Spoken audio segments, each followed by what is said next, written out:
Weekend is here, guys. Retail's here. I'm here. You're here. It looks like we've got a full house. So, Keith at Crypto Bullseye, let me know in the comments how you're feeling this weekend.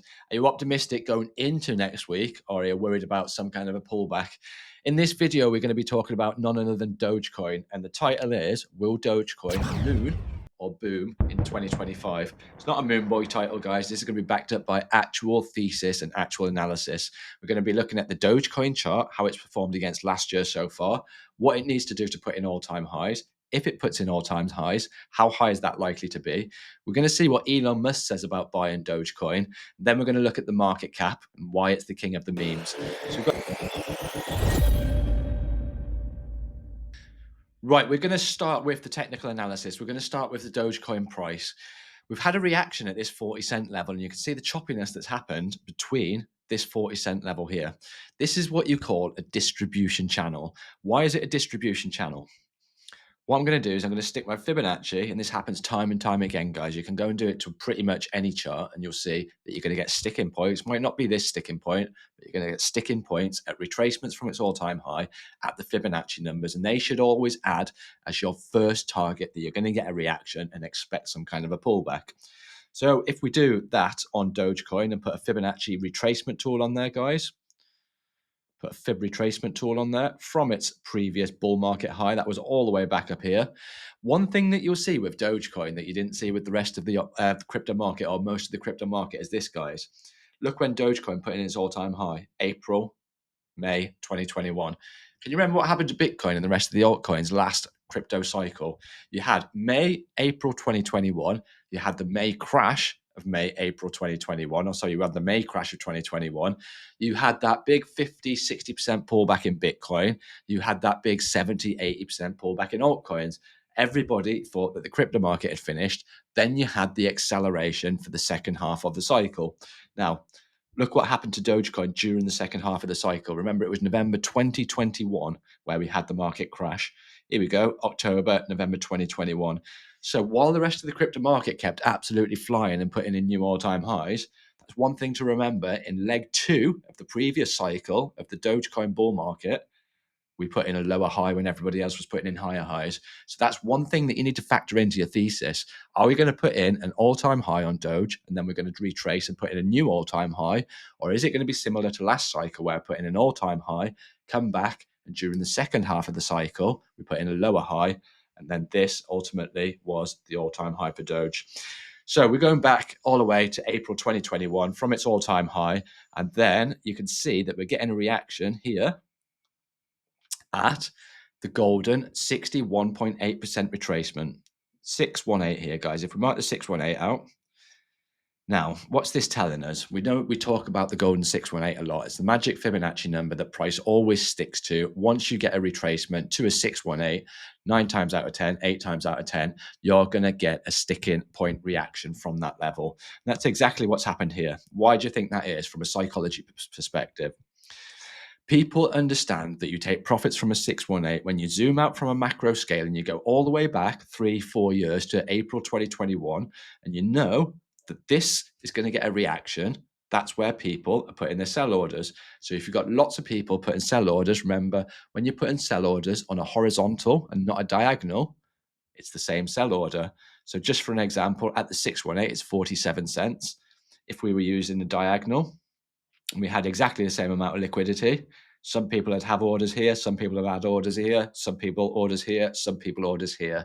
So it stagnates the buy and the sell orders. And what it does is it weakens it.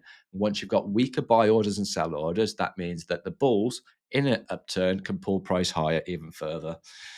So we know that we're going to get a reaction there at the horizontal. We've had a reaction at the horizontal. That's a big 618, and that's the level that we need to overcome in the short term.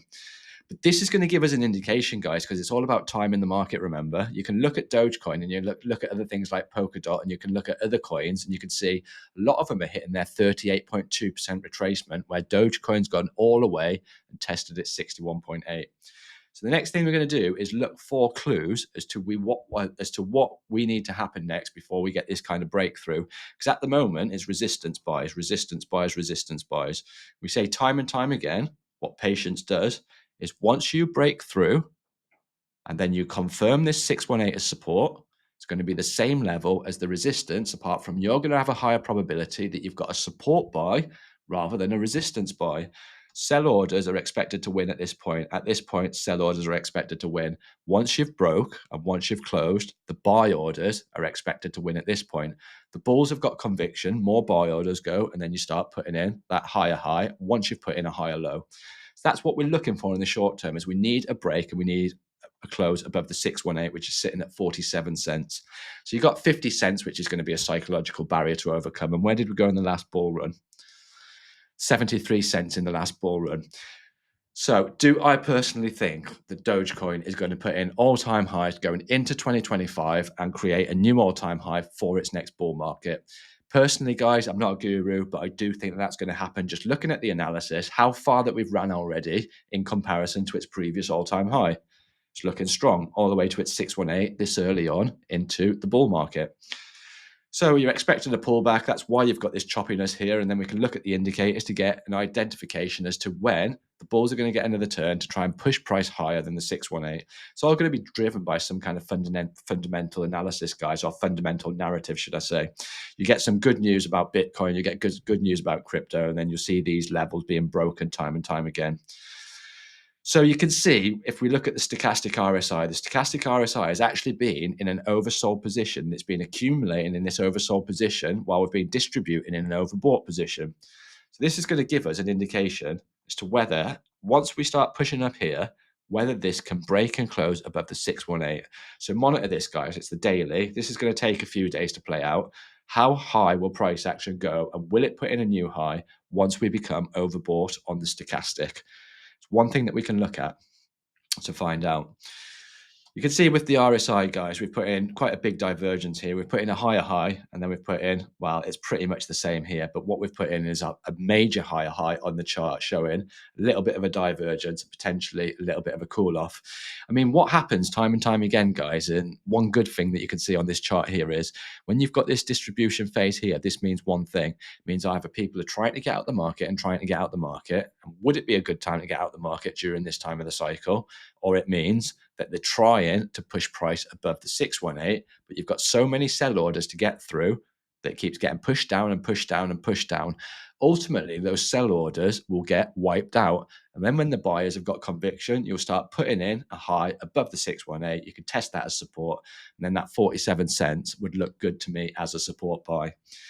So how is it performing against Bitcoin? So that looks like a similar pattern, guys, doesn't it? Looks like a similar pattern. So what we'll do is we'll zoom out, and you can see, might look like a similar pattern, but it's not a similar pattern. So we're going back to, this was the last bull market. This was the last bull market. So what we'll do is we'll put the same Fibonacci retracement tool on there, and we'll see how high it's gone against its Bitcoin pair. Because remember one thing, guys, Bitcoin leads the pack.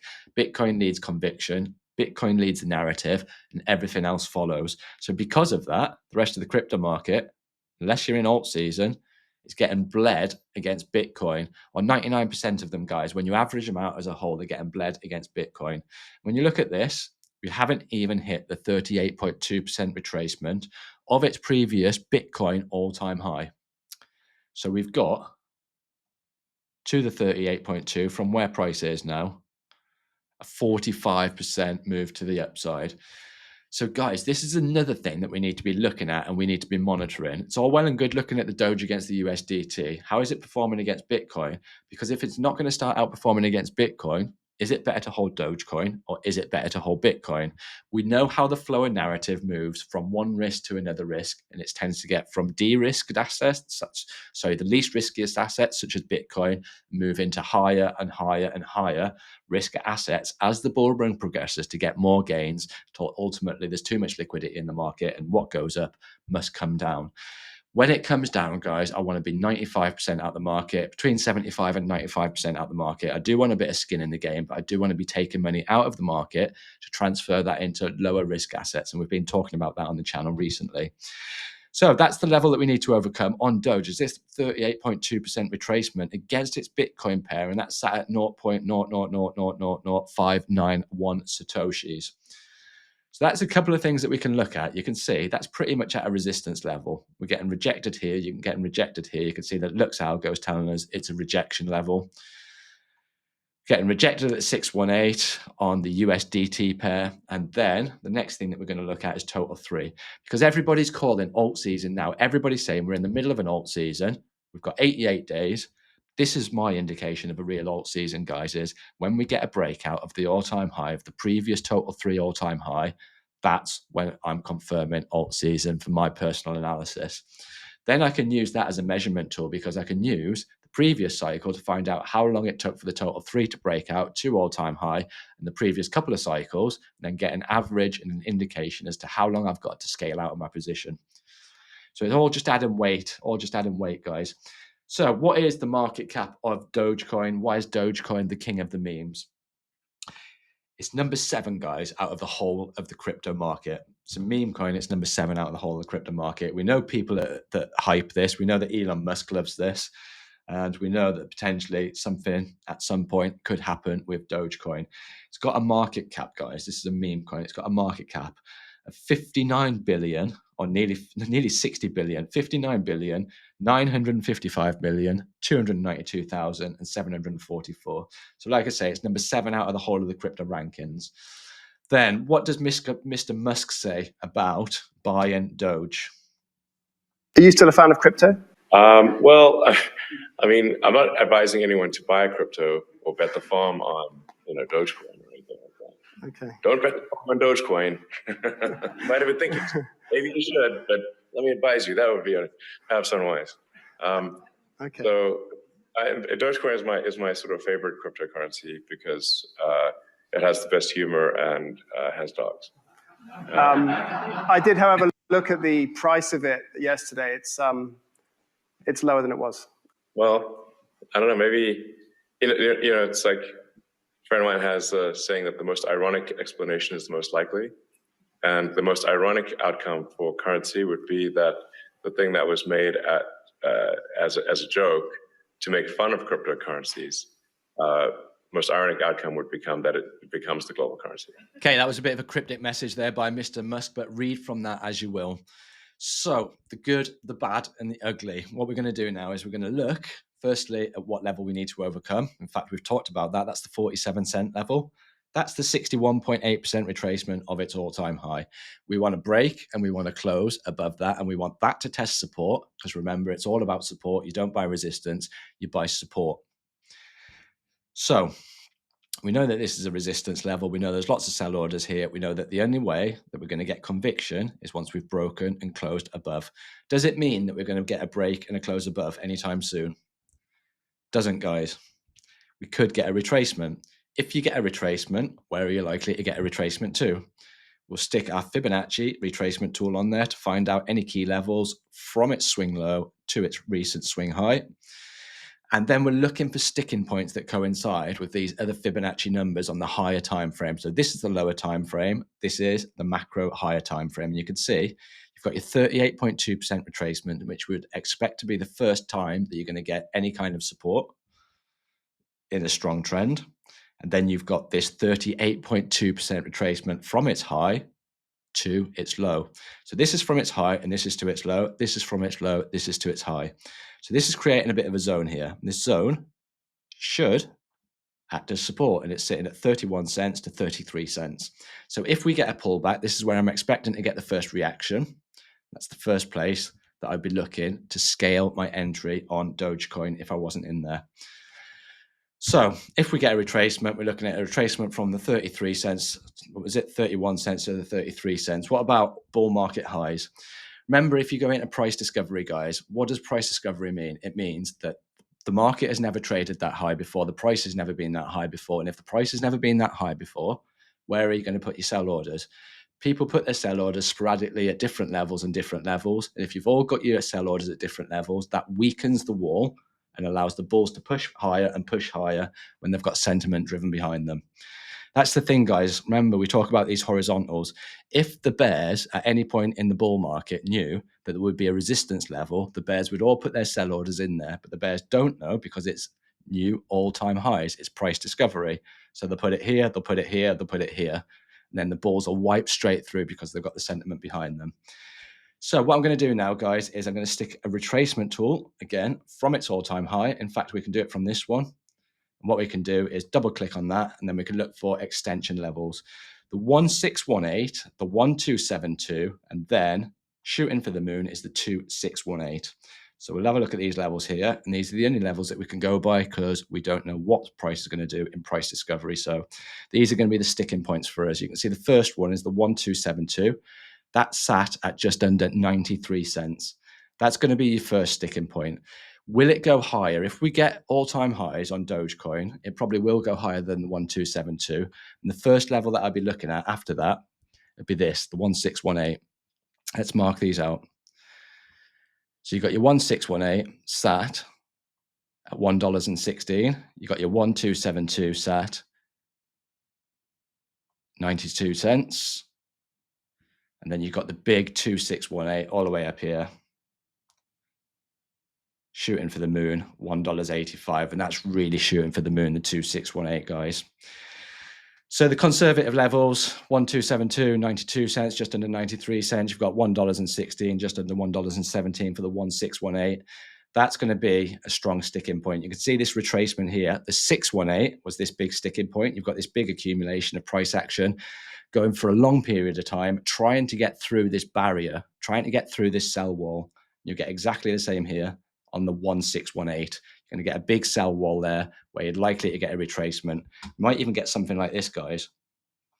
It pushes up, hits the 618, comes back down, and then has another turn from there. Does it mean that will happen? It probably won't happen, guys. It could be one of the things that's happening, but all we can use, like I say, is in price discovery extension levels. So that's my extension levels. Let me know in the comments below if that was a detailed enough description of Dogecoin, whether you found it interesting and what you'd like me to cover next. So subscribe to the channel, guys. Join me on my journey, and I'll see you tomorrow.